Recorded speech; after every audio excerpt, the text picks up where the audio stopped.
don't care how many demons he's fought and how many hells. He's never fought us united.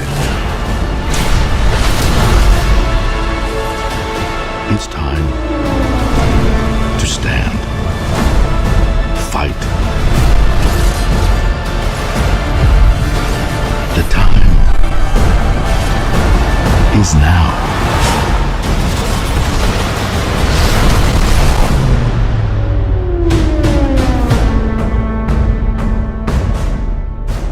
Zack Snyder's Justice League, formerly known as the Snyder Cut. Long time coming. I didn't really care either way, but here we are.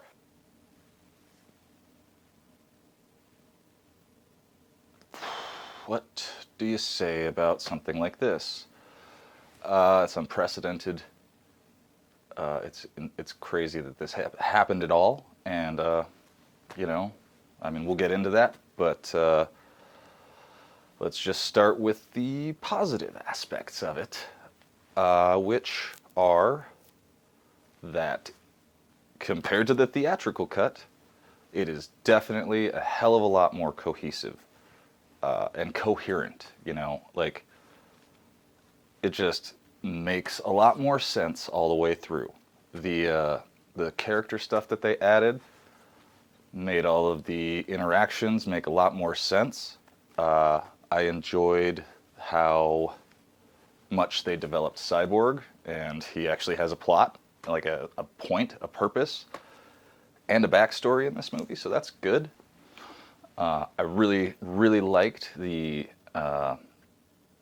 prophecy, the like techno prophecy scene that he had. That was really cool. I'm like, damn, make that movie for sure, I think, maybe. I also really liked the ancient alien exposition, the dark side invasion with all the Greek gods and like all the tribes of men from Lord of the Rings and everything. That was awesome. I liked to see Willem Dafoe. That was cool. Always like to see him working. Steppenwolf is way more developed, and he looks a hell of a lot less shitty. Did I just ruin my makeup? I'm good. I actually understand what his like deal is. He's not just some weird cube worshiper. The color grading in this movie didn't hurt my eyes. It wasn't like, I mean, it's definitely a muted color palette, but it kind of helps with the action scenes.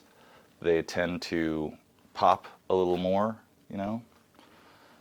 I also just, like, I have always thought that Zack Snyder and his cinematographer on this, Wagner, they really know how to set up a shot. It looks amazing, except for a couple of things which I'll get to in a minute. And as a, you know, a big time nerd since I was a little kid, having grown up in the 90s, it was pretty badass to see the black suit on Superman. Never before seen in theaters. Hasn't been seen in theaters yet. And, you know, with all of that stuff, with all the character development and everything, it made a lot more sense at the end. Okay, now that we've talked about all the stuff that I liked, it's time to talk about the stuff that was not good. Just because a movie is much better doesn't mean it's great. I legitimately don't think that a movie should take 4 hours to establish stakes and characters and all that stuff. Godfather did it in 3 hours. I know it's not the same kind of movie, don't get me wrong. I just think that it's entirely too long.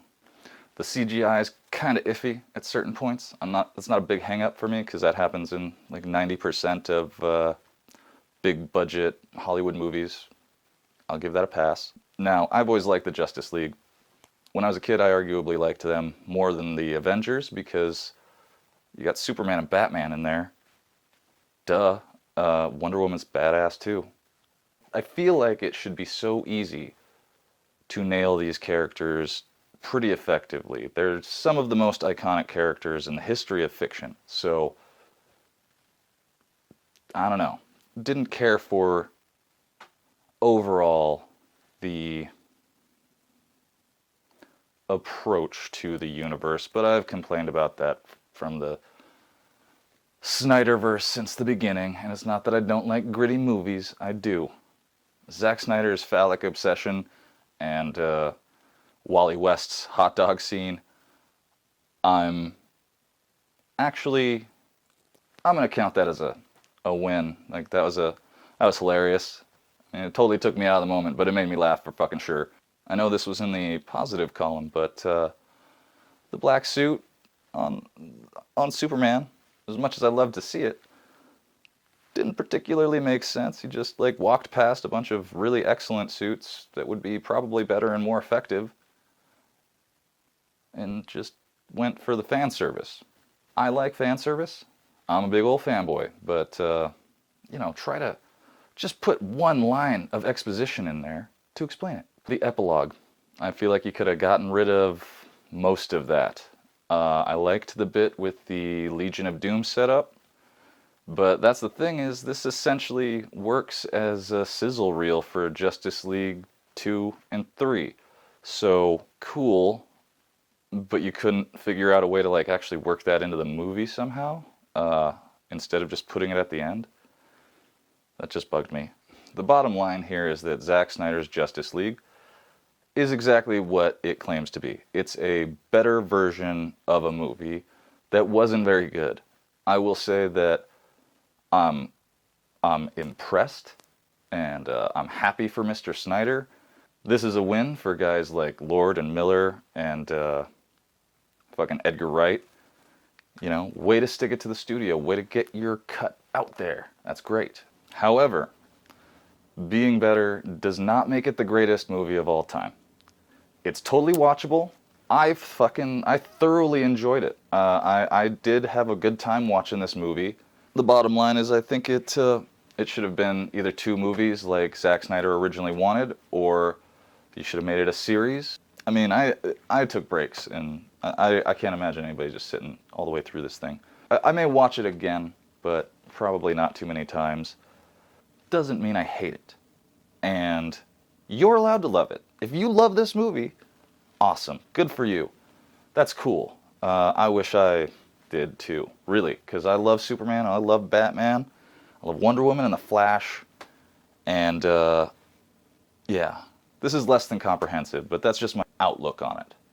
So take that for what it is. And I guess I'll see you guys next time.